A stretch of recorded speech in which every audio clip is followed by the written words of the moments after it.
This is Radio Health Journal. I'm Nancy Benson. This week, the story of Elizabeth Blackwell, the first woman doctor in the U.S. Most people's reactions to her are outrage, disgust, shock. How two pioneering sisters opened the field of medicine to women when Radio Health Journal returns.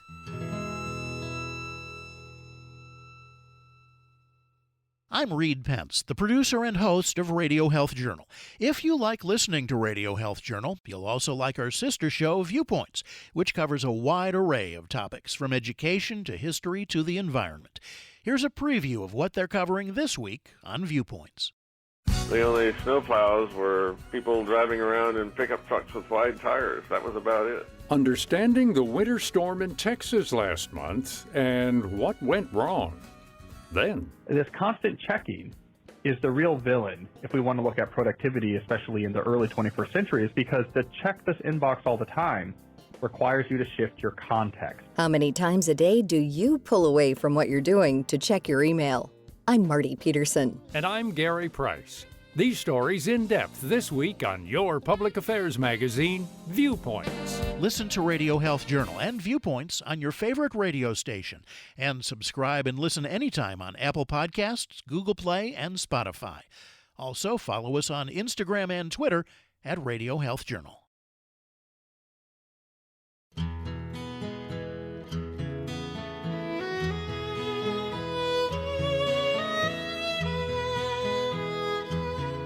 In the mid-1800s, most free women in the U.S. had few choices beyond marriage. So for most people, the idea that a woman would want to become a doctor was shocking and unthinkable. The field of medicine wasn't a proper, genteel occupation for a woman. Penicillin and germ theory hadn't been discovered. The practice of medicine was brutal and messy. The whole profession in the middle of the 19th century was really about to change drastically. To that point, it really looked quite a bit like it had always looked since antiquity. There was no good way to peer inside the body. So if something was wrong, most medical practice was mostly a matter of getting it out. So whether that was bloodletting or blistering or emas or emetics or anything that could cause the body to excrete whatever the problem might be. And then there were drugs that were based in dangerous substances like opium and mercury. Medicine was not a clear good. It often did more harm than good, and doctors didn't always know what caused anything, so they tried whatever they had until the patient either recovered or died. That's Janice Nimura, author of The Doctor's Blackwell, How Two Pioneering Sisters Brought Medicine to Women and Women to Medicine. The book is about Elizabeth Blackwell and her younger sister, Emily, two of the first women in the U.S. to earn medical degrees. Nimura says the sisters came at the field from different directions. Emily was the more natural and gifted healer, whereas Elizabeth practiced medicine to make a statement about women's abilities. Elizabeth Blackwell, contrary to what you might imagine, was not drawn to science or healing. She wasn't really interested in taking care of people, but she was very interested in proving a point about what women were capable of.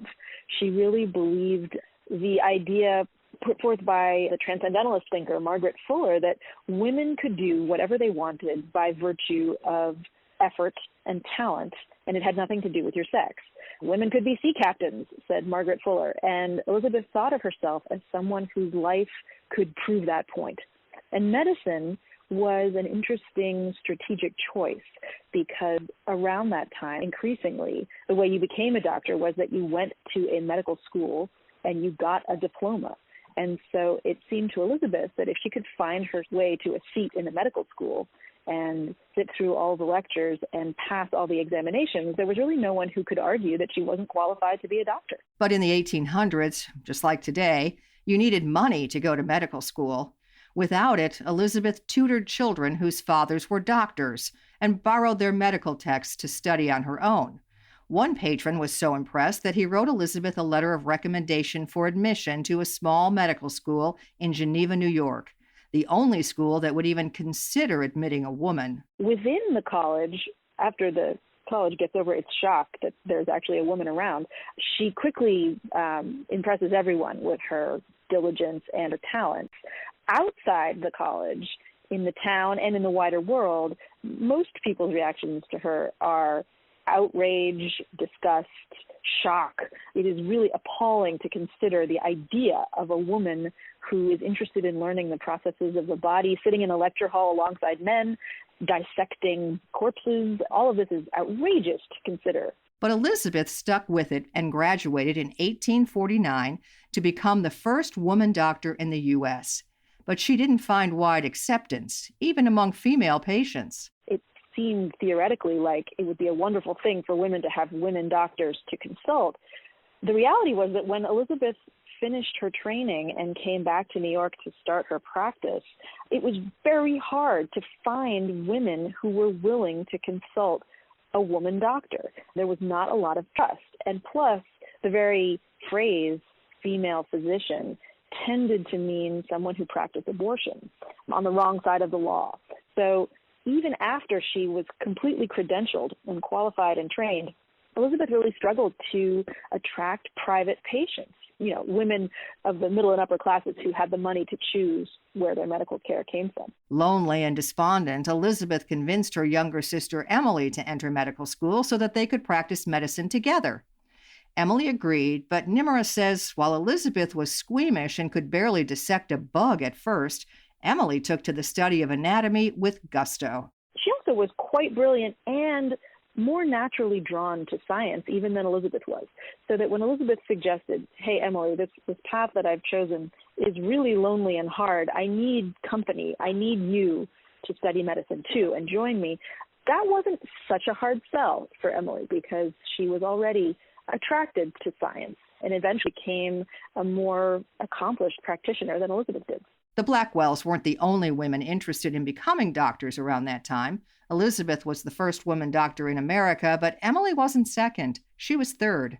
The second woman physician was Nancy Talbot Clark of Ohio. Nancy Talbot Clark really achieved very much what the Blackwell sisters achieved as far as finding her way to a male medical school and getting a degree. But Elizabeth and Emily were always very kind of disdainful of her. They always referred to her as little Mrs. Clark, not in a particularly nice way. They, I think, were very concerned that a woman, they didn't want to risk having their own struggles and successes undermined by other women who might not be quite as driven and serious-minded as they were. It's an unfortunate attitude, but it's also one that I found very familiar and quite modern. I think we all have been in situations where women in male-dominated areas didn't support each other the way one might hope they would. Even as more women pushed to become doctors, prestigious medical schools like Harvard and Johns Hopkins continued to deny them access. So Nimra says women opened their own medical colleges. But they weren't good enough for the Blackwells' high standards, so Elizabeth and Emily decided to open one themselves. But their medical college had a curriculum with a degree of rigor that was higher, really, than their own medical educations had been.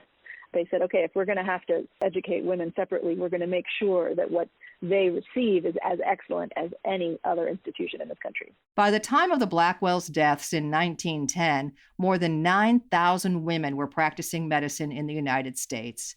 Today, 35% of physicians in the U.S. are women, and slightly more than half of all medical students are women. National Women's Physician Day is celebrated on Elizabeth Blackwell's birthday, February 3rd, in honor of her place as one of medicine's pioneers. Janice Nimra's book, The Doctor's Blackwell, is available now. You can learn more about all our guests on our website at radiohealthjournal.org. Our writer-producer this week is Polly Hansen. Studio production is by Jason Dickey. I'm Nancy Benson. Radio Health Journal returns in just a moment. 2 nationwide surveys find that discrimination is a significant barrier to care for people with Alzheimer's and dementia. Half or more of non-white Alzheimer's caregivers report they face discrimination in navigating health care for their recipient. Dr. Carl V. Hill is Chief Diversity, Equity, and Inclusion Officer of the Alzheimer's Association. The data suggests we have a long way to go to address lack of health equity in healthcare. More than 80% of non-white racial and ethnic groups say it's important for Alzheimer's care providers to understand their backgrounds and experiences. But fewer than half of Blacks and only about 60% of Hispanics and Asian Americans feel confident about their access to culturally competent providers. The surveys also reveal a lack of trust among Blacks in research clinical trials, and half doubt that advances in Alzheimer's treatments would be shared. These findings are part of the 2021 Alzheimer's Association Facts and Figures Report. Find out more at alz.org/facts. Limited availability of COVID-19 vaccines means testing will remain important for work, travel, and preventing disease spread. A recent national survey shows widespread confusion about COVID-19 testing. Less than a third of people surveyed know the difference between PCR-based and rapid antigen-based technologies, and more than half say it doesn't matter what kind of test you get.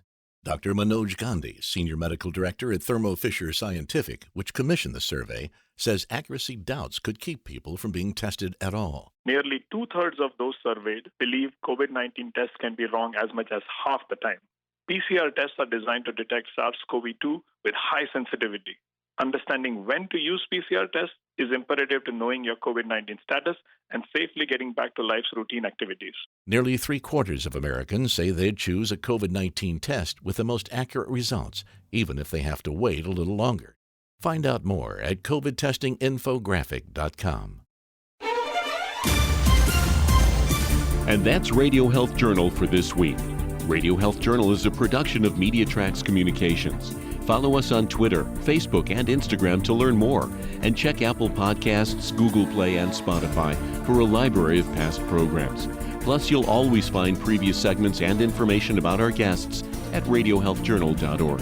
Join us again next week for another edition of Radio Health Journal.